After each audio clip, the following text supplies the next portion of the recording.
A massive housing crash is right around the corner, yet millions of Americans have no idea. Hey everybody, Scott Walters, welcome to the channel. If you're new, I want to thank you for coming. If you're returning, I want to thank you for your continued support. Before we get into today's red hot topic, I'm going to politely ask you to give the video a like, subscribe to the channel, leave me a comment below. I would love to hear from you. Please watch to the end for my final thought. Hit the bell icon so you're notified when new videos are released. It's very important to stay close to the channel in these very, very tricky times. All right, folks, welcome to the channel. It's always an honor and a privilege to be with you. I hope you're all doing great.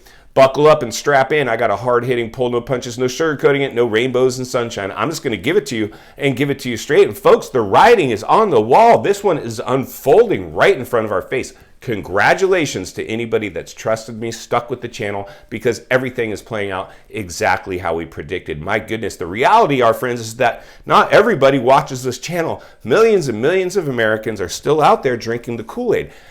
How do I know that, you ask? I'm about to tell you. Well, the reality is, folks, is right now we're seeing, I always say, as soon as mainstream media starts to report on the things we've been talking about for a year now, it's game over. It's the nail in the coffin of the real estate industry. The writing is, in fact, on the wall. And the realities are, friends, this comes down to experience. This is going to come down to experience. Like I always say, it almost comes down to street smarts over book smarts. That's just experience. People that have lived through this before, that understood that this thing couldn't sustain itself. There is a lot of cheerleading going on out there. A lot of millennials. I just talked to one of you earlier, a subscriber, managed to get their house sold during the height of the buying euphoria. Just bought a few years prior, but saw the writing on the wall. Why? Because they lived through this movie before. They had suffered the effects of the 2008 bubble.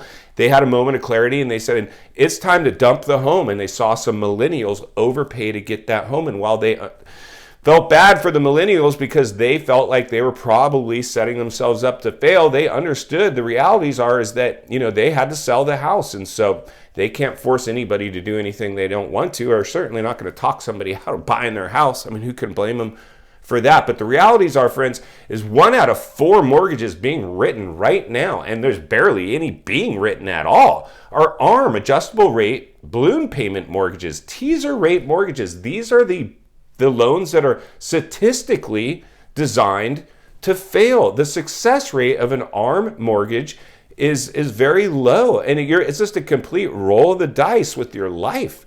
And that's what happened in the last bubble. But one of the things that's even more shocking to me, friends, is there's only one thing left that people, the cheerleaders, can maybe hang on to. I haven't even seen them hanging on to this one yet. A lot of analysts, predictors, data, cheerleading, industry people are saying, yeah, everything's pointing to a softening, buyer's market shift and blah, blah, blah. But we see appreciation rates basically flatlining moving forward into 2023. Listen, friends, back in 2008, the data was there, similar to the data we're reading now. And it didn't show any big, huge indicators that there was a crash that people were willing to put any weight in, although they should have, because all the indicators needed to put weight on are in fact right in front of us. When loan applications are down, sales are down, and price reductions are spiking, and days on market, every indicator shows we're cooling off, friends. And guess what? When you get this red hot, this euphoric, a bubble of this magnitude, anybody that thinks it just somehow can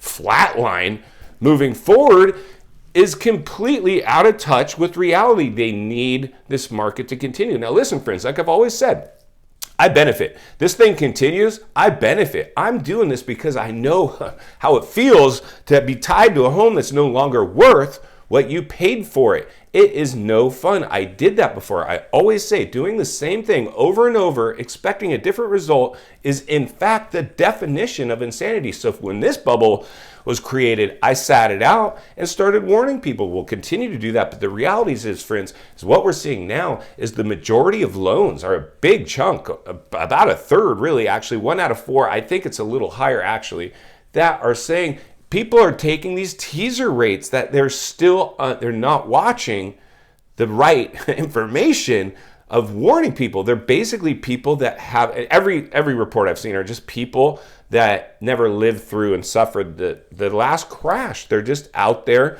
still wanting to buy a home, thinking if they don't buy now, they won't get one. But the realities are, friends, is every indicator now is right there. And there's only one thing left. Like I said, the one thing that I see that maybe if you're trying to cheerlead this market is prices are still stuck at the top. And even though we're seeing them kind of soften, flatline, even come down, some offers being accepted under asking price, they're still stuck way at bubble pricing. It's still at bubble levels, the prices, but every other indicator we can pull from, even data alone, will show us that it's the flip-flop has occurred. We're seeing the cool down. We're seeing the reverse course. And we know that there's millions of homes about to flood the inventory.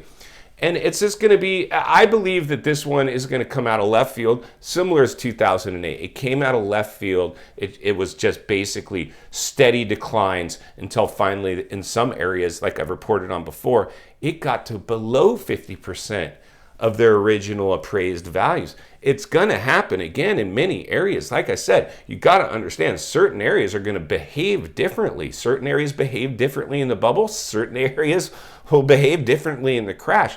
My anticipation with this one, though, is it in fact will deliver a much more swift and bigger crash than the last one, only because this was an artificially created bubble, and then the rate, the speed in which it was produced was so much greater. So you'd have to, just as a level-headed realist, say, well, there's a really good chance it could reverse course just as fast as it was produced, if not faster.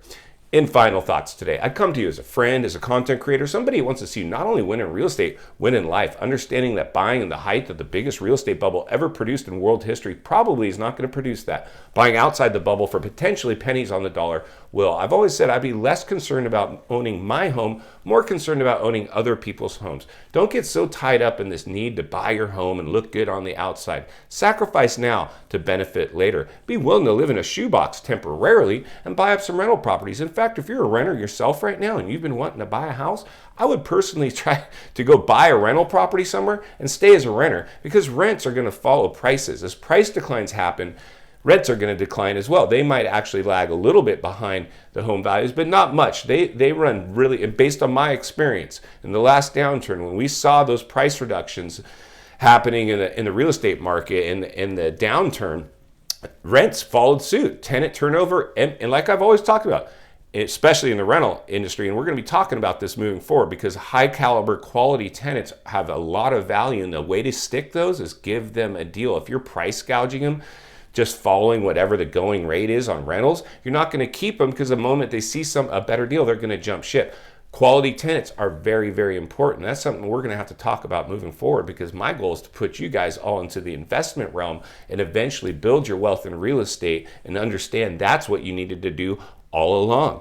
If you appreciate the content, I want to humbly ask you to give the video a like, subscribe to the channel, leave a comment below. I would love to hear from you. Social media links are in the description of this video if you'd like to contact me there, along with links to other channels I've appeared on I think you might enjoy. If you're interested in buying or selling real estate here in America, there's an email in the description for you as well. I have the biggest network of top-level agents in the world ready to assist you.